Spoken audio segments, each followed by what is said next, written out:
terpuji bagi Allah Subhanahu wa taala. Pada hari ini kita masih diberikan kesehatan dan kesempatan sehingga bisa melaksanakan komunitas belajar tanggal 20 Juli 2023. Yang mana komunitas belajar ini perdana di tahun ajaran 2023-2024. Untuk membuka acara pada hari ini, marilah kita bersama-sama mengucapkan basmalah. Selanjutnya langsung saja ya Bapak Ibu, kegiatan awal kombel ini nanti akan diisi oleh Bapak Hardiansa selaku pemateri hari ini. Beliau akan menyampaikan materi terkait pendidikan guru penggerak, yaitu implementasi budaya positif. Kepada Bapak Hardi kami persilahkan. Baik, terima kasih. Assalamualaikum warahmatullahi wabarakatuh. Alhamdulillahirabbil alamin. Wassalatu wassalamu ala asyrofil anbiya wal mursalin sayyidina Muhammadin wa ala alihi washabihi ajma'in. Alhamdulillah, hari ini kita akan telah melaksanakan kegiatan komunitas belajar ya, dari di awal tahun pembelajaran. Hari ini udah membagikan atau mendesiminasikan yang tentang budaya positif. Sekarang kita sering ya kita mendengar tentang budaya positif itu. Apa sih budaya positif itu?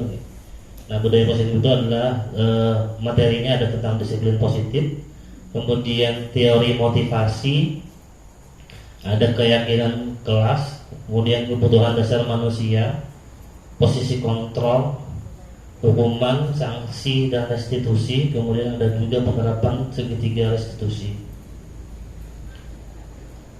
Apa itu disiplin? Nah, menurut Ki Hajar Dewantara, untuk menciptakan murid yang merdeka, ada syarat utamanya adalah harus adanya disiplin yang kuat. Nah, apa itu disiplin? Nah, disiplin itu sama dengan belajar. Asal dari katanya disiplin, yaitu murid dan pengikut. Nah, berarti disiplin ini berorientasi dengan disiplin diri. Oke. Disiplin diri sangat membuat seseorang menggali potensinya pada sebuah tujuan seperti dihargai dan bermakna. Itu disiplin. Kemudian ada lagi juga nilai-nilai kebijakan universal ya, kebajikan universal. Itu akan mengarah kepada profil pelajar Pancasila yang itu sifat-sifat positif manusia yang merupakan tujuan manusia yang dicapai setiap individu. Kemudian ada setiap perilaku memiliki tujuan, itu dari menurut William Glasser. Kemudian menurut Diana Gosel itu mengaitkan nilai-nilai kebajikan yang diyakini seseorang, maka motivasi intrinsiknya akan terbangun sehingga menggerakkan motivasi dalam diri untuk mencapai tujuan mulia yang diinginkan. Nah, itu akhirnya akan bermuara nanti pada profil pelajar Pancasila. Kemudian ada lagi tentang teori perilaku manusia. Nah, biasanya kita manusia itu menghindari ketidaknyamanan atau hukuman. Ya. Misalnya apa yang akan terjadi jika saya melakukannya. Gitu. Kemudian untuk mendapatkan imbalan dari orang lain, nah itu motivasinya. Apa yang akan saya dapatkan jika saya melakukannya, itu disebut dengan motivasi ekstrinsik, motivasi dari luar. Gitu.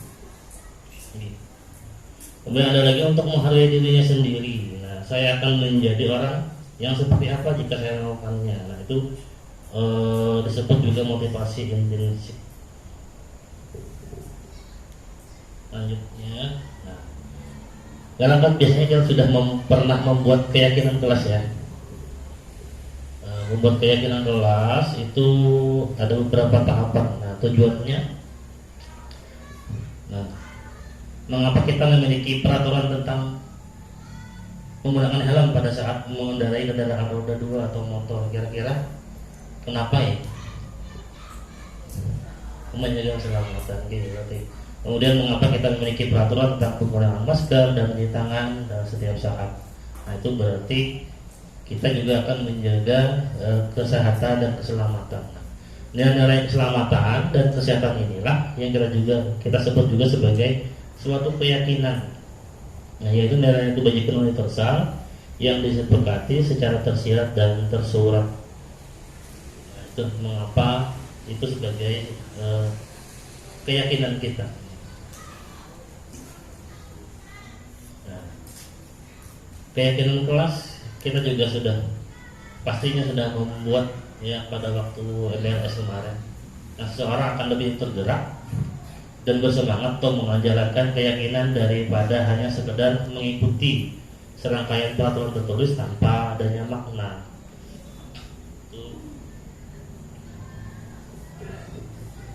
Adapun prosedur pembentukan keyakinan kelas, itu ada yang pertama adalah jualan pendapat bersama anggota kelas. Yang kedua, kita akan mencatat masukan dari murid tentang biasanya peraturan-peraturan yang ingin kita buat dan di kelas. Setelah itu kita mengubah kalimat negatif menjadi kalimat positif. Nah, kemudian meninjau kembali peraturan-peraturan tersebut, kemudian meminta warga kelas menandatangani atau menyepakati bahwa kesepakatan kelas tersebut, kemudian itu juga ditempel di dinding. Kesepakatan tersebut ditempel di dinding atau di board. Nah, kemarin Allah sudah juga mempraktekkan membuat peraturan kelas.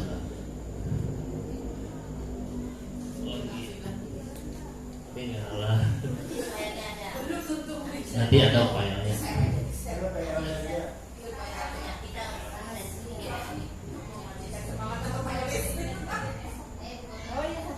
Kecepatan gitu.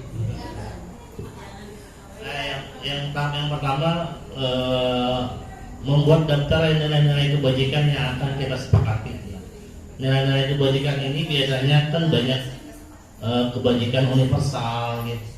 Tentang nilai-nilai kebajikan itu biasanya lebih banyak daripada yang disebutkan di sini. Tentang nilai kebajikan ini keadilan, tentang keselamatan, tanggung jawab, kejujuran, rasa syukur, kemudian juga berprinsip, ada integritas, kasih sayang, kemudian rajin dan percaya diri. Nah, jadi masih banyak juga nilai-nilai kebajikan universal itu tergantung dari siapa yang mengumumkannya ya. Nah, tahap yang kedua, setelah membuat daftar nilai kebajikan yang akan disepakati, maka kita akan juga kurang pendapat bersama murid tentang peraturan yang akan disepakati dan mencatatnya di papan tulis. Yang melakukan menanyakan itu, ulun membagikan kertas post-it, kemudian siswa disuruh menuliskan kira-kira peraturan apa yang ingin dikehendaki yang akan disepakati, kemudian ditempelkan di dinding pada papan tulis. Kemudian kita menuliskan semua peraturan yang ingin disepakati oleh siswa.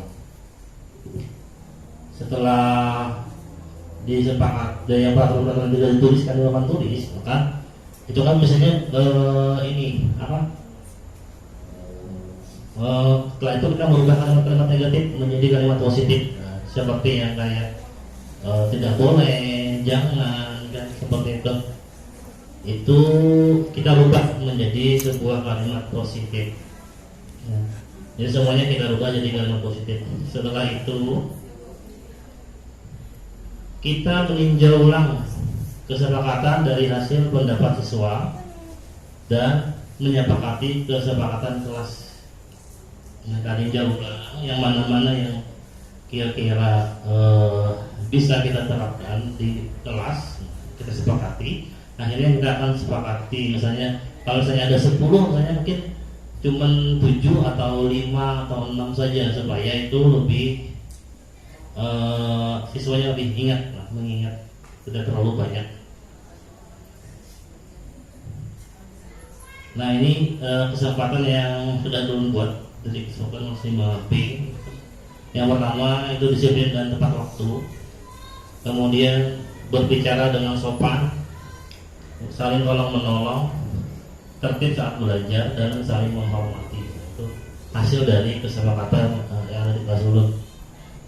Setelah kita mengetahui kesepakatan kelas, kita juga bisa menebalkan keyakinan di kelas atau melakukan pendalaman keyakinan kelas, seperti kita buat tabel misalnya tampak seperti, kemudian ada tidak tampak seperti, misalnya seperti rasa diterima dan dimiliki itu ya, misalnya melibatkan semua anggota kelompok yang tidak tampaknya mengucilkan salah satu teman kita. Kemudian juga memberikan kata-kata atau komen-komen yang membesarkan hati bila teman kita berhasil. Nah, ya tidak tampaknya itu marah atau iri atas keberhasilan teman-teman kita, kayak gitu. Kemudian kalau hormat misalnya datang tepat waktu, yang tidak tampaknya itu sering tidak hadir terlambat. Nah, menyapa teman dan guru setiap hari. Nah, kalau tidak tampaknya itu taat kepada teman dan guru, seperti itu. Itu pendalaman keyakinan kelas. Misalnya kalau saya bekerja lagi akan bekerja dan menyimak guru. Tidak tampaknya itu berarti tidak mendengarkan guru dan acuh terhadap teman.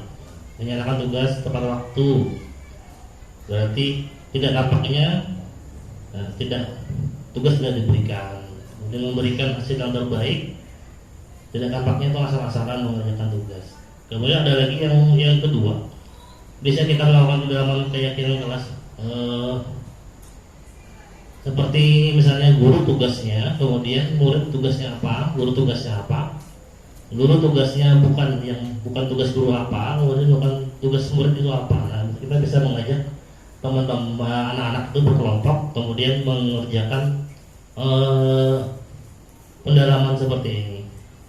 Contohnya misalnya seperti ini, guru tugasnya mengajar, kemudian tugas muridnya belajar. Tugas gurunya mendidik, tugas muridnya mencoba, kemudian menjawab pertanyaan, menghasilkan terbaik dari diri, kemudian memberi nilai, kemudian mengerjakan peraturan kelas, menjalankan keyakinan kelas, perlu terhadap semua murid. Kemudian muridnya itu bertanya jika tidak paham, kemudian mengikuti peraturan, menjalankan keyakinan kelas, mendengarkan, kemudian memeriksa tugas kembali. Sedangkan pada guru bukan tugasnya saya menyakiti atau disakiti, memaksa kamu untuk belajar, menerapkan merapikan barang-barang murid, kemudian menyiapkan makanan atau barang alat tulis. Yang tugas murid itu menyakiti atau disakiti, kemudian mengeluh, ya, merusak barang pribadi orang lain, melakukan tugas guru, kemudian memutuskan teman untuk kamu. Nah, dari pembuatan keyakinan kelas ini mungkin bisa di-share gitu. Tadi kan ulun seperti itu, mungkin dari buah-buahan pian, adakah yang bisa men-share bagaimana di kelas-kelas pian nih? Kira-kira yang sudah melaksanakannya.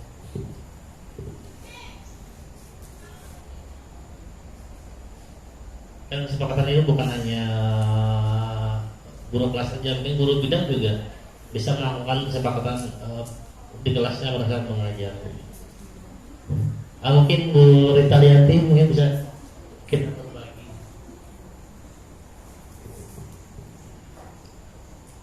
Bagaimana membuat kesepakatan di kelas? Terima kasih Bapak atas waktunya. Kurang lebih sama saja Pak. Cuman di sini kemarin saya mencoba membuat keyakinan kelasnya. Pertama, saya mengajak anak-anak dulu melihat situasi atau keadaan ruang kelasnya. Nah, di sini saya memberikan pertanyaan pemantik lah. Misalnya, kelas kita ini gimana nak? Nyaman nggak sudah? Atau misalnya mau dibikin seperti apa? Jadi anak-anak bisa melihat dulu dari kondisi dia duduk, nyaman atau tidak. Kemudian baru kondisi kelas, misalnya karena di kelas kan apa nih, lumayan itu Pak, panas. Jadi jadi anak-anak, gimana Bu misalnya kita mau kumpulan uang buat beli kipas, tergantung kesepakatan kan tadi Pak. Yang pertama dulu keadaan kelasnya dulu, mau diapain, misalnya mau dibikin senyaman di mereka, misalnya dari dari sikap mereka dulu. Kalau kita mau nyaman di kelas, sikap kita tuh harus bagaimana nak dulu nak, satu sama lain tuh harus bagaimana, baru kami interaksi berbicara dulu, baru dituangkan ke tulisan, sama seperti pian, pakai not juga ditempel ke papan tulis. Dari situ anak-anak semua ulun suruh baca satu persatu Pak. Jadi mereka membaca punya temannya. Setelah itu mereka juga yang mengelompokkan. Misalnya kan ada yang sama nih, pasti hampir-hampir mirip aja. Misalnya buang sampah pada tempatnya, kelas tidak boleh kotor, harus rapi. Kita jenis-jenisnya kita kelompokkan. Baru dari situ kita rangkum atau kita buat yang kalimatnya lebih positif tadi, sama saja. Demikian saja Pak. Baru kita sepakatin gitu aja. Ya, terima kasih. Terima kasih Bu Rita sudah berbagi. Mungkin ada di Bapak Ibu guru yang lain. Bu Yovita misalnya. Boleh nih Bu Yovita.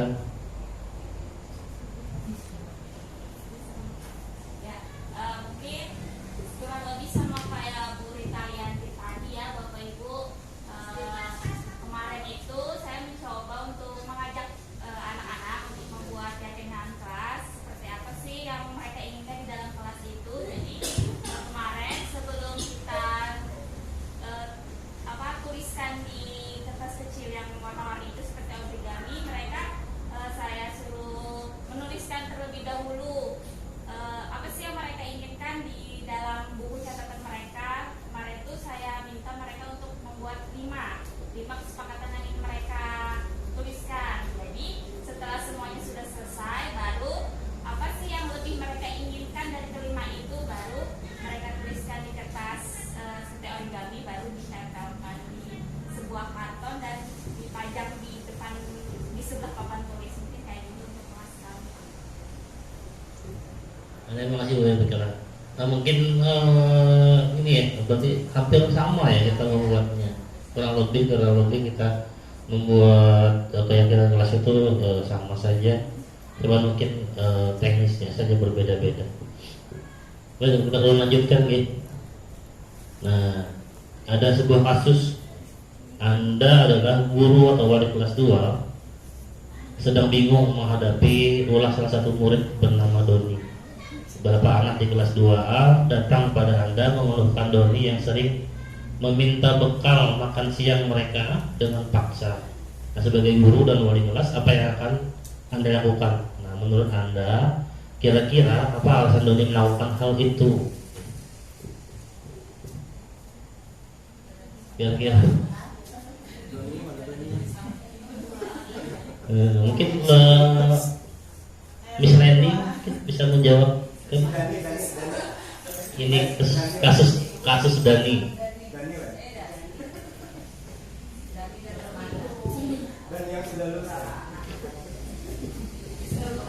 Dani itu udah lulus ya kita ya ternyata. Tapi ini Daninya kelas 2.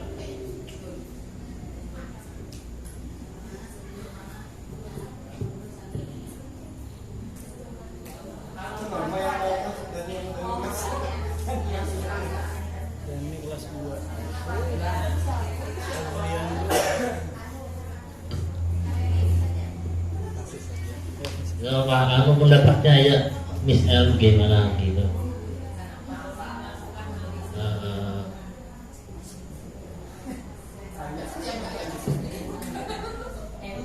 Kalau kita siapa yang ingin?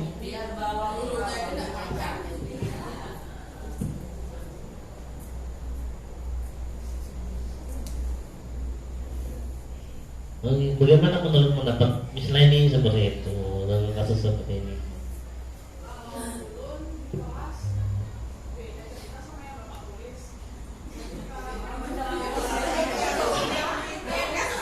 Gak apa kita berbagi cerita kan gak apa. Mungkin ada pengalaman lain daripada kasus ini. sharing gitu. Mungkin bisa di share, kita kan di sini saling sharing, saling berbagi.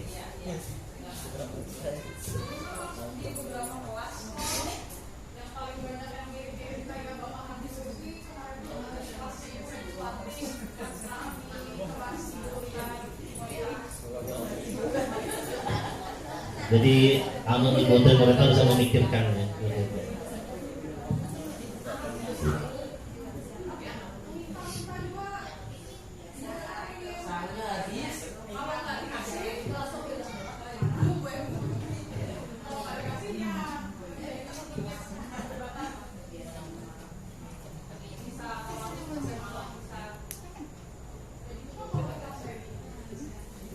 Kalau ada kasus seperti itu, apa yang dia lakukan terhadap anak tersebut?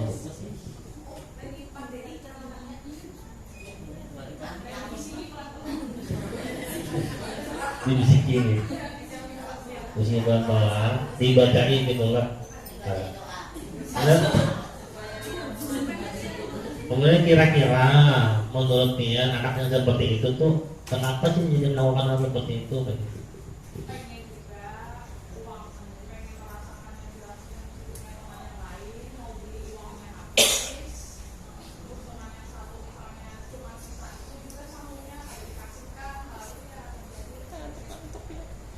Berarti kurang ini ya, kurang terpenuhi sangunya orang.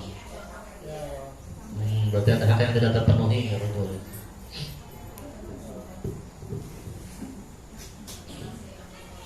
Ini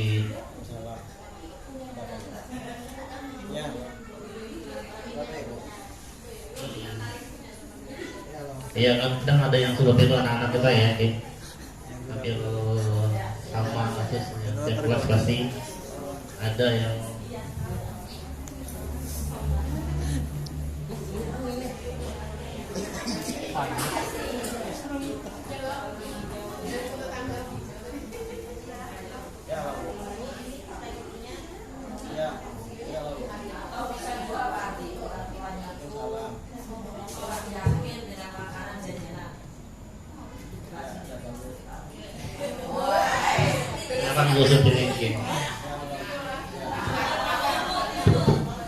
Terima kasih. Kebetulan di kelasku ada sering minta, Bu, misalnya nggak usah disebutkan namanya ya, si A tuh Bu selalu minta punya ulun jajan. Setelah saya tanya, kenapa kamu minta-minta nak? Memangnya kamu nggak bawa uang? Bawa Bu, tapi sudah habis. Terus ada lagi dia nggak bawa duit, sudah dibekali dari rumah makanan.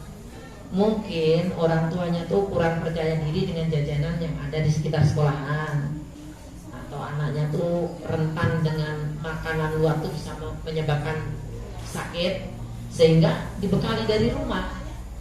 Tapi yang lucunya bekalnya ini Pak, kalau saya lihat nih jajanan yang nggak juga, yang menurut kesehatan ya nggak sehat, kayak mimian yang harganya goceng-goceng kayak 500, kayak jajanannya gitu. Kalau menurut aku ya kalau bawa nasi sama lauk sehat ya, air putih atau nah. Jadi kalau kita punya anak ya semuanya kalau bisa ya nggak usah terlalu dikekang. Apa yang dilihat di sekitar sekolah tuh ya percayakan aja, nggak usah terlalu dilot, juga nggak usah dikasih, jangan bawa duit supaya jangan terjadi. Ini ada di kelas kami Pak, kayaknya dari faktor dari rumah. Berarti terima kasih ya, kekurangan juga. Iya, nggak kekurangan kayaknya orang tuanya nggak ngasih. Iya, nggak dikasihkan maksudnya. Malar. Maksudnya tuh anaknya merasa kurang terhadap apa yang dikasih oleh orang tuanya. Di bawah Pak, tapi ya jajanan juga. Punya kawan warna-warni dan belinya. Tapi kan lebih menarik punya temannya seperti itu. Jadi dia mau tidak mau minta, mau merasakan juga seperti yang dirasakan oleh teman. Ini melanjutkan. Nah, ini ada 5 kebutuhan dasar manusia. Berkenaan dengan kasus tadi, Ya, ada 5 kebutuhan manusia itu bertahan hidup, kemudian ada penugasan, terus ada kasih sayang dan rasa diterima, nah, kesenangan juga ada, kemudian ada kebebasan. Jadi ada 20% bertahan hidup, ya, 20% penugasan, kasih sayang dan rasa diterima juga 20%-nya dari 100%-nya. Kebebasan, kemudian juga kesenangan. Nah, ini adalah 5 kebutuhan dasar manusia. Ya, kalau misalnya di antara 5 ini satu saja yang sudah tidak terpenuhi, maka mungkin akan ini tidak seimbang dan akan memunculkan perilaku yang tidak baik atau menyimpang seperti itu. Apalagi misalnya kan dari kasih sayang, rasa diterima itu biasanya sering kita menemui di sekolah, ya kan, di dalam guru kita itu tentang kasih sayang dan rasa diterima itu rasanya banyak kan. Nah, bertahan hidup itu kalau fisiologis, nah, misalnya rumah, ya, makanan, tentang kesehatan. Kemudian lagi kita kasih sayang. Nah, secara psikologis juga saya ingin diterima, diperhatikan, disayangi, gitu kan.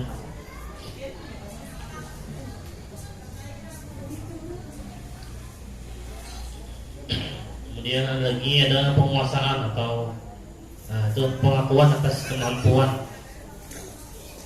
Nah, kita manusia pasti membutuhkan pengakuan. Kemudian ada juga kekuatan memimpin, terus juga dihormati. Nah, itu tentang konsep kebutuhan manusia penguasaan. Kemudian kesenangan. Nah, ini kesenangan misalnya senang, rasa senang, bisa bermain, tertawa, ya. Ada lucu, kelucuan, seru-seruan, itu sering kita sendiri pun sebagai manusia kan butuh kesenangan biasanya. Bermain, tertawa. Kalau kita ada senang rasanya kayak apa, kayak gitu.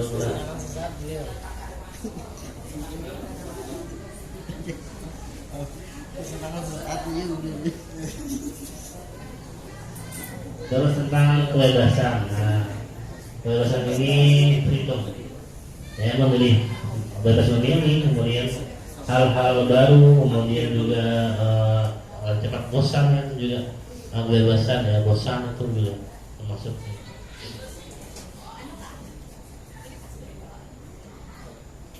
Nah, menurut Dian Dosen, kita mengembangkan pendekatan restitusi yang dikenal dengan 5 posisi kontrol.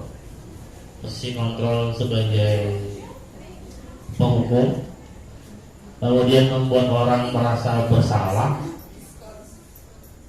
terus itu sebagai seorang teman, sebagai pemonitor atau sebagai pemantau, kemudian ada posisi kontrol sebagai manajer.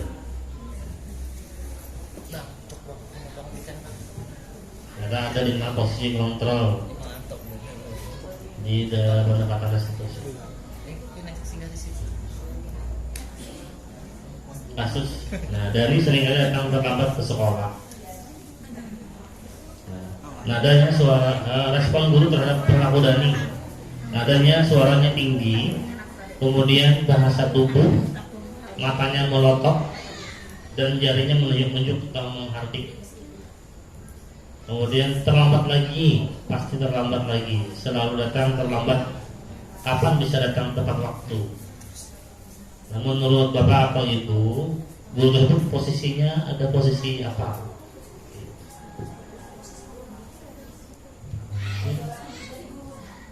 Dari suara gurunya.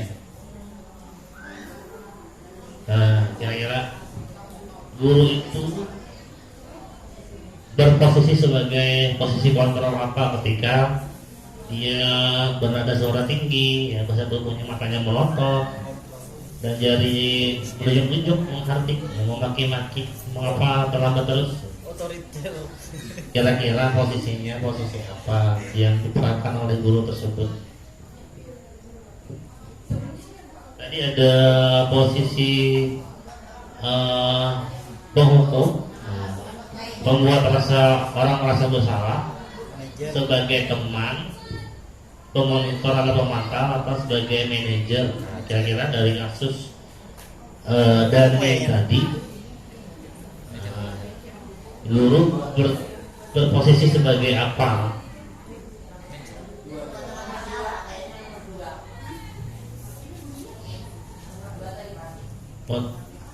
Menghardik.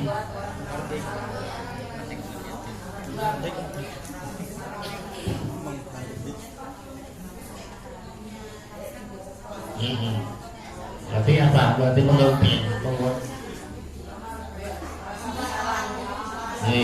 membuat rasa bersalah.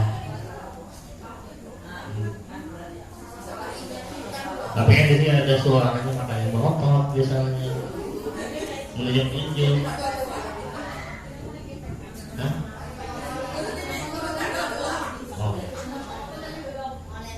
Membuat orang merasa bersalah. Kalau matanya melotot biasanya Bu.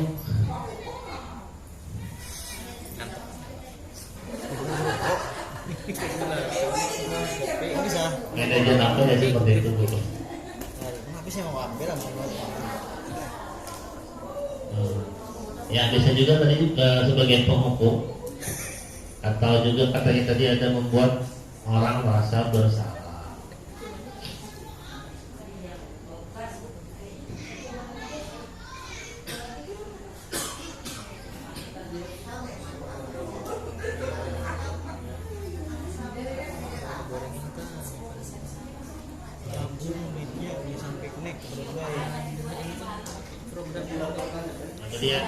Jadi melapor tadi bisa juga sebagai penghukum, atau katanya tadi sebagai membuat merasa bersalah. Lanjut kita ke kasus yang kedua. Ada suara yang datar, bahasa tubuh yang formal. Nah ada kasus Adi, tahukah kamu jam berapa kita memulai? Tahu Pak, kamu terlambat 15 menit. Apakah kamu sudah mengerti konsekuensi yang harus dilakukan bila terlambat? Paham Pak, saya harus tinggal kelas pada jam istirahat nanti dan mengerjakan tugas ketertinggalan saya. Ya benar, nanti pada saat jam istirahat kamu harus tinggal di kelas untuk menyelesaikan tugas yang tertinggal tadi. Nah saya tunggu. Itu dalam kasus ini, dalam kasus Adi ini, guru bertindak sebagai posisi kontrol apa kira-kira?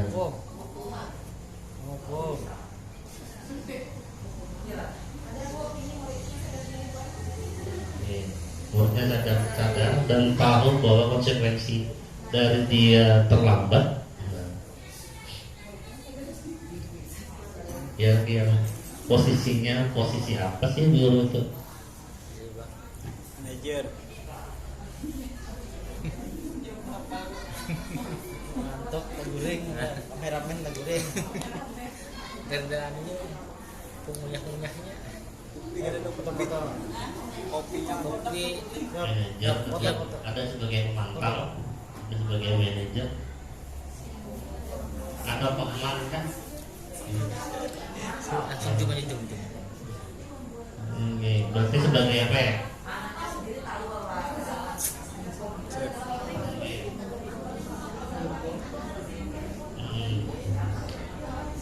Berarti ini sebagai pemantau ya kira-kira.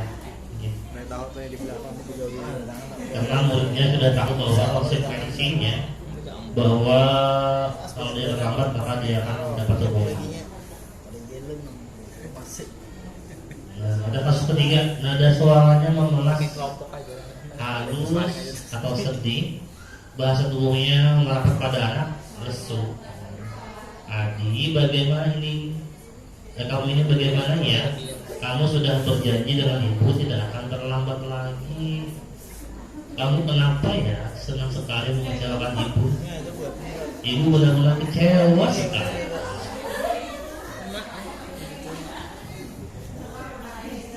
Iya, dalam kasus ini guru bertindak sebagai posisi kontrol apa?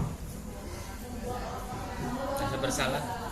Berarti membuat orang merasa bersalah karena karena tadi ada suaranya keras, kemudian halus, sedih, kemudian ada juga rasa kecewa terhadap muridnya.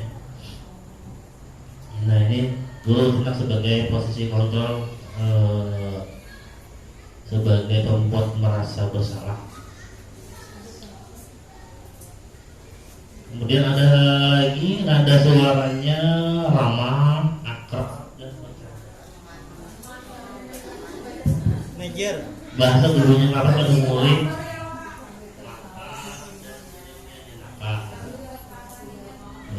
Bertawa ringan. Adi, ayolah, bagaimana sih kamu? Kemarin kamu sudah janji ke bapak bukan? Kenapa? Bertawa ringan. Ya sudah, tidak apa-apa. Duduk dulu sana. Nanti Pak Guru bantu kamu ini sambil senyum-senyum. Nah, berarti bertindak sebagai posisi kontrol apa? Besti. Sambil senyum-senyum pulang kayak berarti. Iya. Pulangnya di puncak nih, saya juga.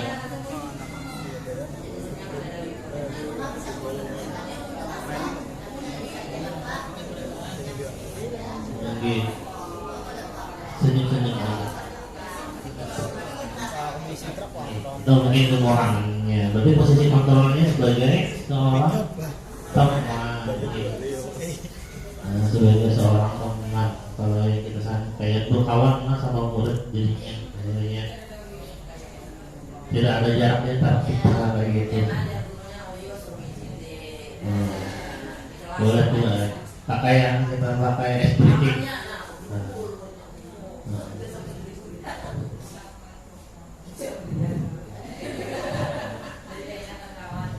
Ramenya mulai kayak gitu.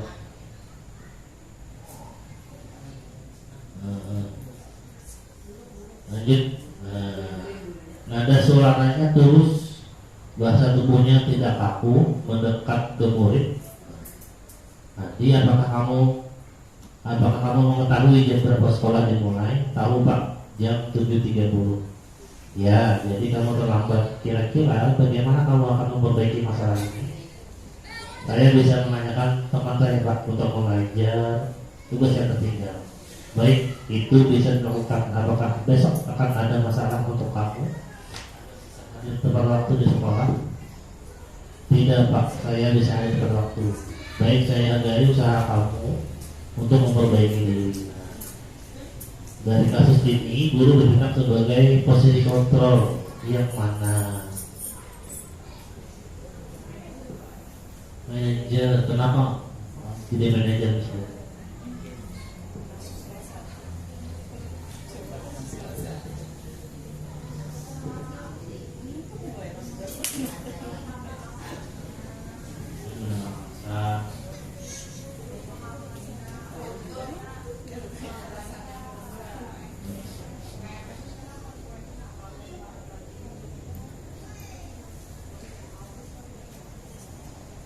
Ya, berarti itu tadi akan ada menanyakan permasalahannya, kemudian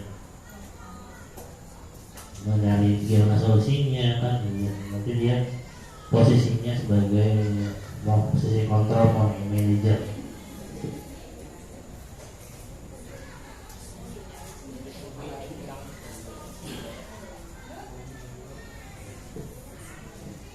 Nah, tadi sudah kita belajar.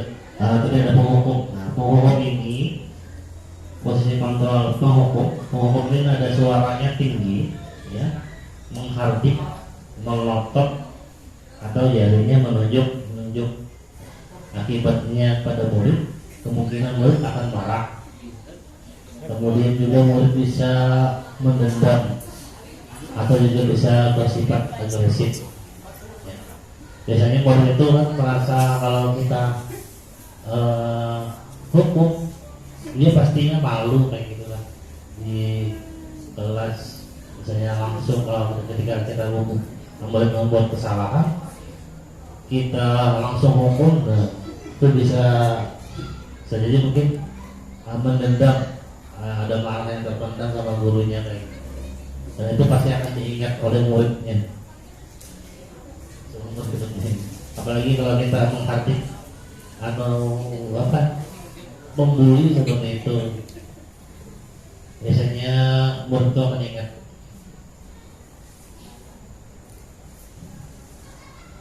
Kemudian pembuat rasa bersalah, nada suaranya memelas atau halus atau sedih, bahasa tubuhnya juga seperti lusuh.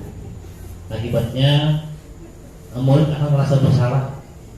Kemudian murid juga akan merasa gagal, bisa juga tertekan, kemudian memendam emosi dan menahan perasaan yang membatin atau baperan, jadi baper gitu. Apa bedanya baper sama membatin? Mendem. Ingat mendem dulu. Iya, merasa bersalah tuh kayak gitu ya. Misalnya memendam emosinya tertentu, tapi suatu waktu bisa meledak. Nah itu yang menggawatkan ya. Seperti api dalam sekam dari Tuhan.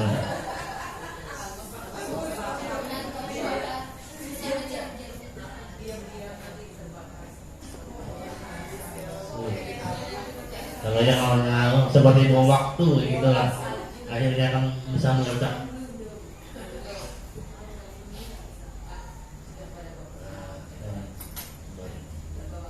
Kemudian posisi sebagai seorang teman, nada suaranya halus, ramah, kemudian akrab, bercanda, senyum jenaka. Akibatnya murid pastinya akan merasa senang dan akrab dengan guru. Nah negatifnya, murid akan bergantung pada guru, menghargainya hanya pada satu guru saja. Jadi guru itu maunya gurunya saja. Gitu. Pernah terjadi ya di kelas saya, pada kasusnya itu siapa? Khadijah itu dulu. Dia maunya sama gurunya saja, sama guru yang lain bahkan nggak pernah masuk seperti itu.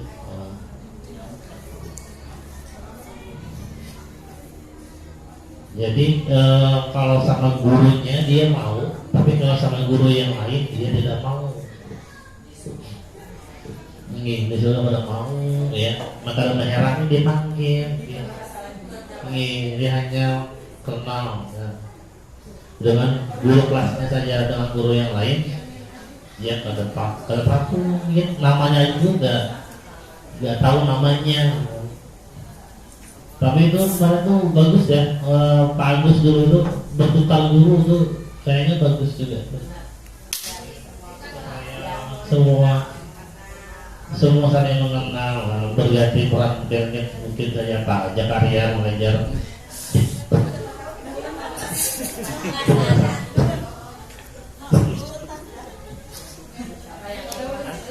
di kelas 1 misalnya guru itu sama Bu Akli gitu kan, sehari seperti itu ya, mungkin bisa aja kan.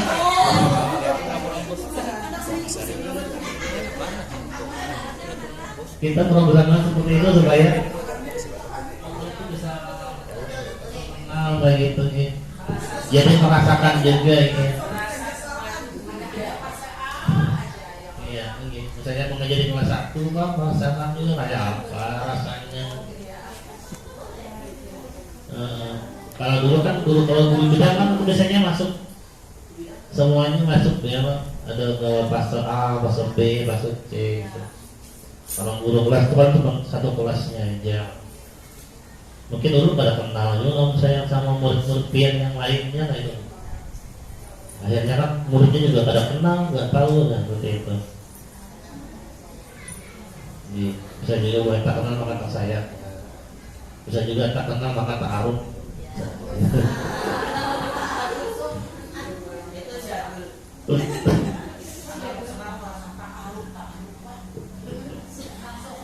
aja kurang Langsung mendapat reaksi. itu Bapak Jawa yang pada itu Wonten Tresno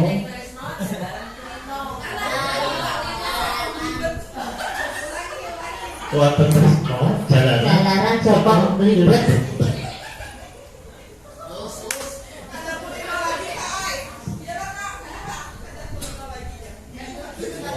nah kalau ribet itu sudah pasti ya kalau ribet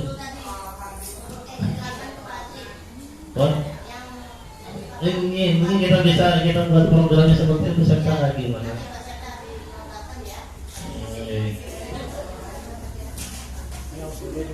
Bertukar dulu misalnya 1 jam nggak 2 jam saya sehari mengajar di kelas berapa kayak gitu.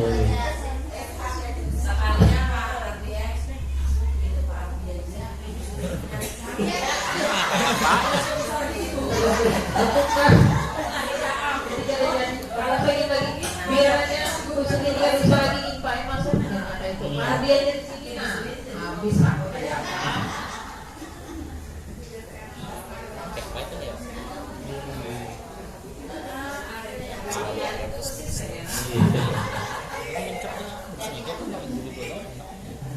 Pelan-pelan sebagai ya, atau kayak jadi guru yang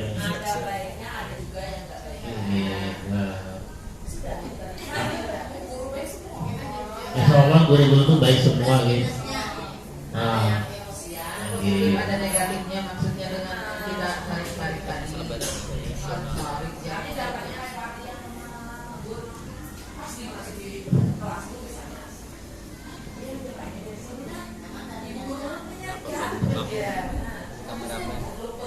Dan semua orang bisa juga ya menyarikan ilmu ini.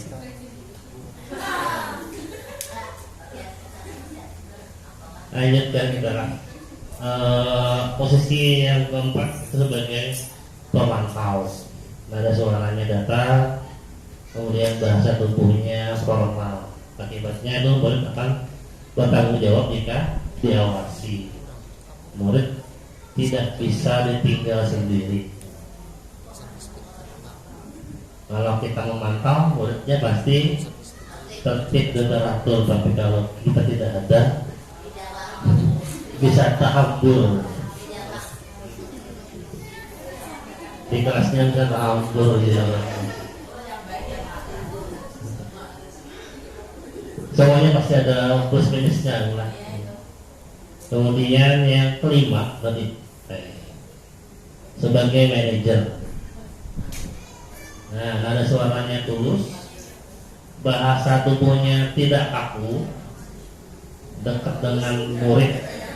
Akibatnya murid memahami masalah, kemudian dapat mencari jalan keluar masalahnya.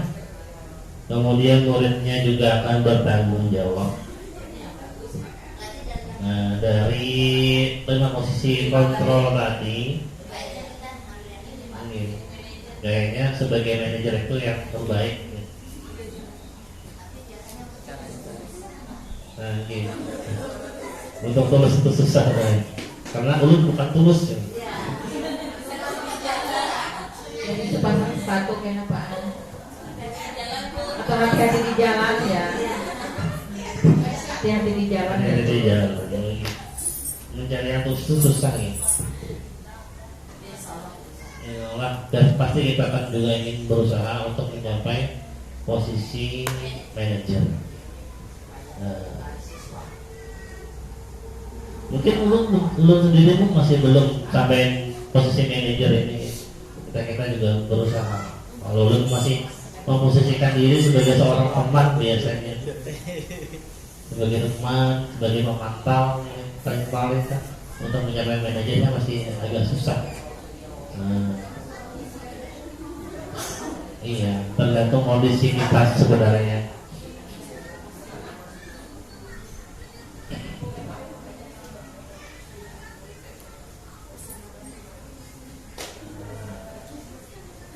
Nah, sekarang tadi kalau ada hukuman, ada sanksi, kemudian juga pastinya ada restitusi.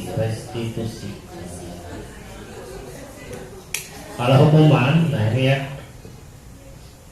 kalau hukuman itu sesuatu yang menyakitkan yang harus terjadi, kemudian tidak nyaman untuk murid dalam jangka waktu yang panjang, kemudian murid merasa tersakiti, kemudian sistem tidak akan berjalan jika murid tidak takut. Kalau misalnya muridnya nggak takut hukum, ya bisa berjalan sistem hukumannya. Ini hukuman ini adalah identitas gagal. Berarti kalau ada hukuman berarti kita sepertinya gagal gitu. Kemudian kalau ada yang berhasil atau sukses, itu disebut dengan disiplin. Nah itu bisa berupa sanksi, ada konsekuensi atau restitusi. Nah, sanksi itu sesuatu yang harus terjadi sih sebenarnya ya.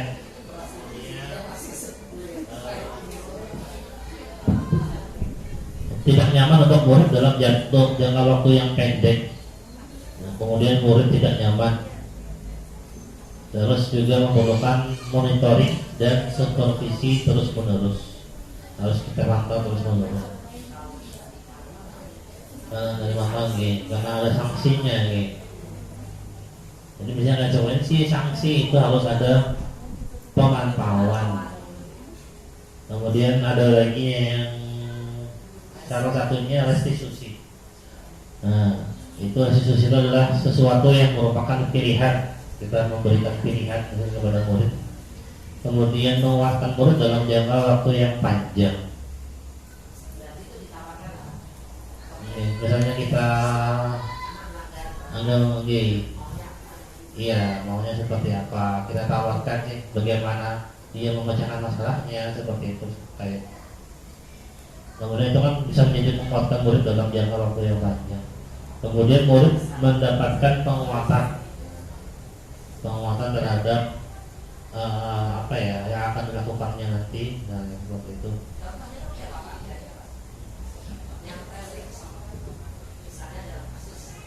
Misalnya dalam kasus apa nih, anak lambat gitu.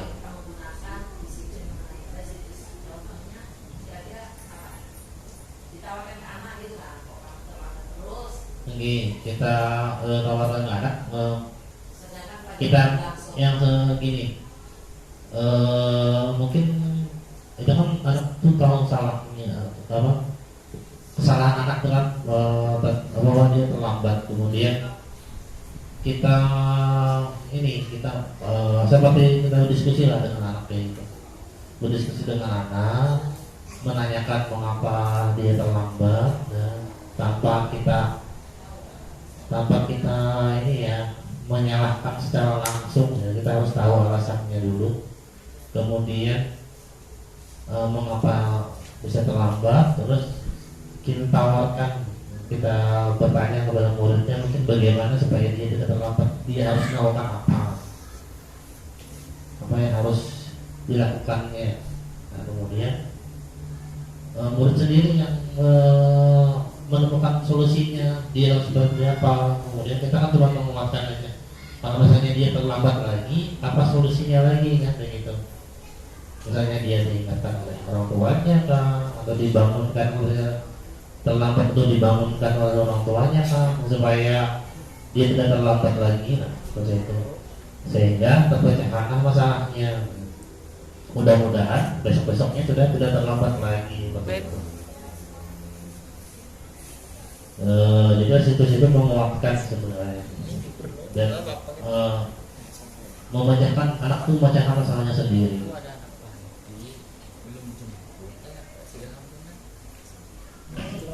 Selanjutnya, kalau hukuman murid akan membenci peraturan, kemudian mendorong menyalahkan diri.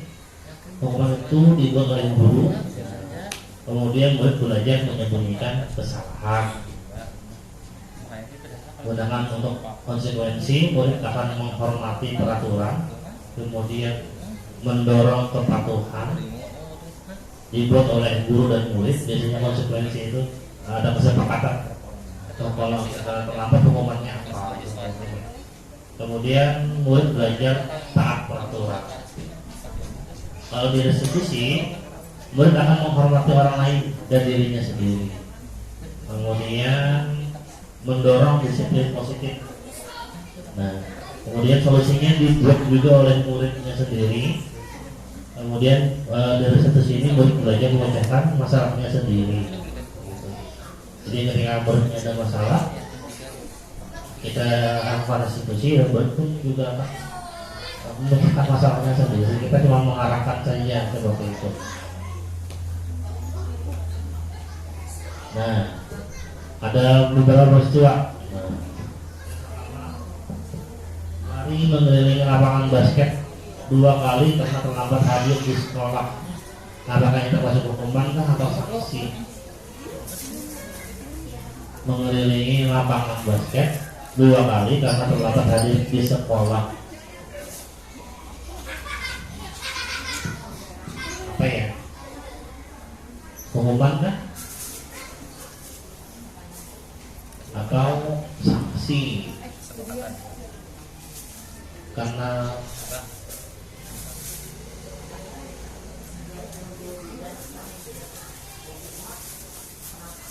bantu biasanya langsung. Biasanya kalau hukuman itu biasanya langsung dilaksanakan. Kalau sanksi itu masih ada kesepakatannya. Kalau kerjanya terlambat, dia harus apa? Kayak gitu.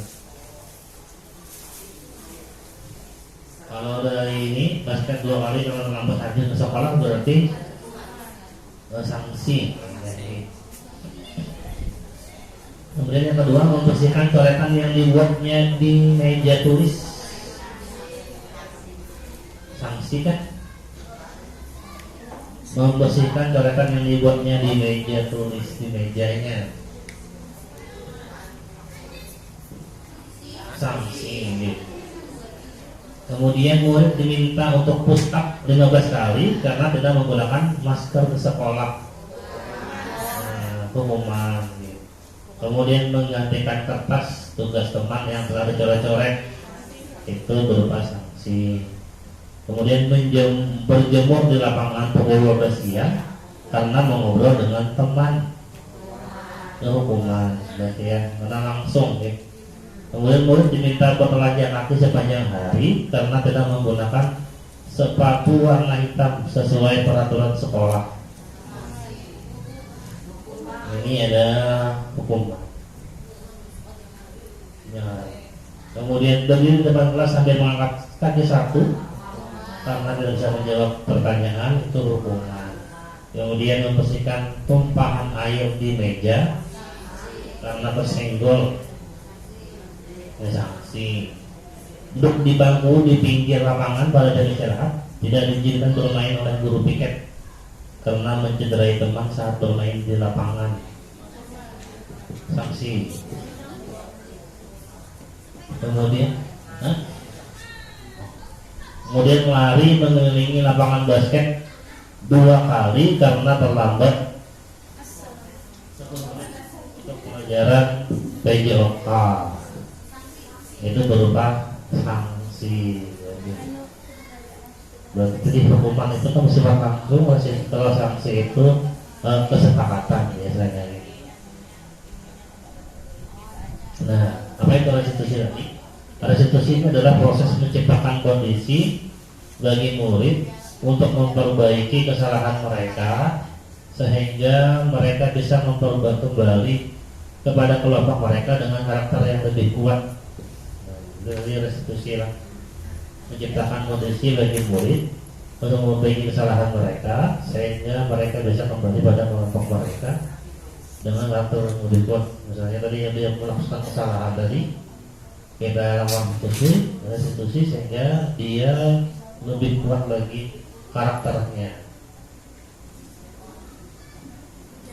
Ciri-ciri restitusi ini bukan untuk menebus kesalahan, namun untuk belajar dari kesalahan. Kemudian restitusi memperbaiki hubungan. Nah, restitusi itu adalah tawaran juga, bukan paksaan. Kita menawarkan kepada murid bagaimana solusinya, tapi itu bukan paksaan. Kemudian restitusi menuntut untuk melihat ke dalam hati.